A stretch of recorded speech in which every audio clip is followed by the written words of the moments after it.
There was supposed to be a deal on the table this week, a real, tangible path to reopening one of the most fought-over waterways on Earth. Instead, Iran looked at it, rejected it outright, and countered with a demand so lopsided that even its own neighbors are calling it unreasonable. Oman offered Iran an even split. Iran said no. And what it's asking for instead has just reignited a war that only days ago seemed to be catching its breath. Here's exactly what happened, because the details matter enormously here. Oman, acting as the primary mediator trying to bring some kind of order back to the Strait of Hormuz, proposed a plan modeled on the way three separate nations, Indonesia, Malaysia, and Singapore, jointly manage the Strait of Malacca on the other side of the world. Under that model, ships transiting a strait voluntarily contribute fees that fund navigation, environmental protection, and search and rescue operations, a system that's worked for decades without any single country claiming outright ownership of the waterway. Oman's version, backed by other regional Gulf states, proposed a 50-50 division of the shipping lane through Hormuz, half falling under Iranian territorial control, half under Omani control, with voluntary service charges applied to vessels using it. Iran's deputy foreign minister, Kazem Garibabadi, went on state television and rejected it flat out. Not a negotiation position, a rejection. He said the plan simply doesn't address Tehran's security concerns, and in his own words, a 50-50 joint control arrangement would not serve Iran's interests. This, despite Iran, in the same breath, calling Oman a valuable neighbor. And it's what Iran countered with that should genuinely alarm anyone hoping this war was winding down. According to Garibabadi, Tehran wants the entire inbound shipping route into the Persian Gulf placed entirely under Iranian control, plus a share of the outbound route as well. Picture that for a second. Ships heading into the Gulf would have no choice but to pass entirely through Iranian waters, at Iran's discretion, under Iran's watch. Only the outbound journey, ships leaving the Gulf, would even partially touch Omani territory. That is not a 50-50 split. That is Iran asking for the lion's share of one of the most economically vital choke points on the planet, a waterway that carries roughly a fifth of all the oil and energy supplies shipped anywhere in the world. And Iran didn't stop there. According to multiple outlets reporting on Garibabadi's remarks, Tehran also wants to charge tolls on this arrangement, effectively turning transit through Hormuz into a revenue stream it directly controls. It's also formally abandoned recognition of something called the Traffic Separation Scheme, the internationally adopted shipping corridor that's guided vessels through the strait for 60 years, a route that runs largely through Omani waters. Garibabadi argued that scheme simply doesn't work anymore, not because of some administrative technicality, but because Iran says it needs the ability to directly monitor every vessel passing through. A direct consequence, he claimed, of the strikes Iran suffered from the United States and Israel back in late February. This is for national security and not bullying, he told state television, adding somewhat pointedly that Iran said nothing for 60 years, while that route sat mostly in Omani waters, implying the patience it showed for 6 decades has simply run out. Oman also proposed something else Iran flatly refused, allowing a third country to come in and handle mine-clearing operations across the southern portion of the strait. Remember, this is a waterway. Iran itself has spent months seeding with naval mines as part of its own military strategy in this war. Letting an outside nation come in to clear those mines would mean surrendering a huge amount of control over the exact leverage Iran has spent this entire conflict building. Unsurprisingly, Tehran rejected that too. So why does any of this actually matter beyond the diplomatic back and forth? Because the timing of this rejection could not be worse. According to reporting from Wyon and other outlets, this collapse in talks landed at almost the exact same moment the United States and Saudi Arabia carried out joint military strikes inside Iraq, retaliation for drone attacks that hit Saudi oil targets. That represents a sharp new escalation, arriving barely a week after President Trump had abruptly suspended American bombing operations against Iran altogether. In other words, the pause everyone had been cautiously hopeful about, the one that seemed to signal real diplomatic momentum, appears to already be unraveling, and Iran's rejection of the Oman framework sits right at the center of that unraveling. By Wednesday, the US and Iran were reportedly back to attacking each other, extending a stretch of hostilities that had already run for 13 consecutive days before last Friday's brief lull. The financial markets clocked this shift almost instantly. Oil prices surged again in early Asian trading this week, directly in response to the rejection and the renewed strikes, a pattern we've now seen repeat itself over and over throughout this war.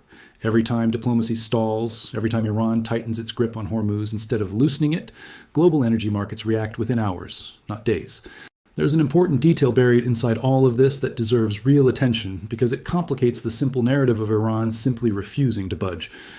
According to Reuters, An Iranian official directly accused the United States and Saudi Arabia of pressuring Oman into proposing what Tehran called unrealistic plans in the first place, essentially framing Oman's 50-50 offer not as a genuine neutral mediation attempt, but as something engineered by Washington and Riyadh to strip Iran of leverage it spent months building through military force. Whether or not that accusation reflects reality, and it tells you exactly how Tehran is interpreting this entire process, not as good faith diplomacy trying to find a workable middle ground, but as outside pressure attempting to walk back gains Iran believes it earned through combat. The Wall Street Journal's reporting adds another layer that's easy to miss in the noise. An unnamed American source told the paper that Iran is simply exceeding its authority with these demands, pointing out that the Strait of Hormuz is legally an international waterway, and that no single nation, Iran included, has the right to unilaterally control or restrict transit through it. That's the crux of the entire disagreement. Iran is negotiating from a position that assumes de facto control of the strait, control it's exercised through months of mines, strikes, and a Revolutionary Guard Navy that's openly claimed authority over vessels moving through these waters. But Washington, and much of the rest of the world, still formally regards Hormuz as governed by international maritime law, not by whichever nation currently has the most missiles pointed at it. And here's where things get genuinely complicated, because despite Iran's public rejection this week, the situation isn't actually frozen. According to Al Jazeera's reporting from inside Tehran, Oman hasn't walked away from the table either. Instead, Muscat has floated yet another version of a compromise, this one involving 3 separate routes through the strait rather than 2. One running entirely through Iranian territorial waters, one designated as a neutral international lane, and a third running through Omani waters. Al Jazeera's own correspondent reporting from Tehran noted that, despite Iran's hardline public statements, sources on the ground suggest Tehran is actually showing some quiet flexibility behind closed doors, even as its public rhetoric remains uncompromising. That's a crucial nuance easy to lose in headlines that simply say, Iran rejects proposal. Publicly, Tehran is drawing hard lines. Privately, according to people actually reporting from inside the country, there may be more room to maneuver than Gharibabadi's television remarks would suggest. There's also a wider set of unresolved sticking points that go well beyond just who controls which shipping lane. And these details matter because they show just how granular and how difficult this entire negotiation actually is. The direction ships are permitted to travel within each lane, the exact fee structure and who has the authority to collect and enforce it, who gets to define and revise these arrangements going forward, a single country or some kind of joint body. And underlying all of it, the mine-clearing question, since a strait that remains seeded with active mines isn't meaningfully open, no matter what paperwork gets signed in Muscat or Tehran. Perhaps the most striking line to come out of Gharibabadi's remarks this week, though, has nothing to do with Oman at all.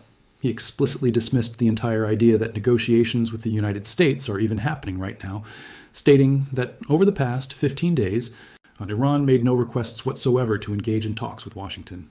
Instead, he claimed it was the United States that reached out through Oman, sending messages assuring Tehran that no further military action was planned. And on the subject of the American naval blockade currently squeezing Iranian ports, Gharibabadi was defiant almost to the point of dismissiveness, stating that Iran has lived under the most extensive sanctions imaginable since the 1979 revolution, and has, in his words, learned how to endure severe economic pressure. That is not the language of a government feeling cornered into a deal. That's the language of a government signaling it's prepared to outlast this standoff entirely, blockade or no blockade. So where does this actually leave the Strait of Hormuz right now, this week? As you're hearing this? Closed, functionally, with Iran controlling the terms of any potential reopening far more than international shipping law would traditionally allow. A 50-50 compromise rejected. A maximalist counter-demand placed firmly on the table. A brand new 3-lane proposal from Oman, now sitting somewhere between those two positions, with quiet signs of flexibility even as public statements stay hardline.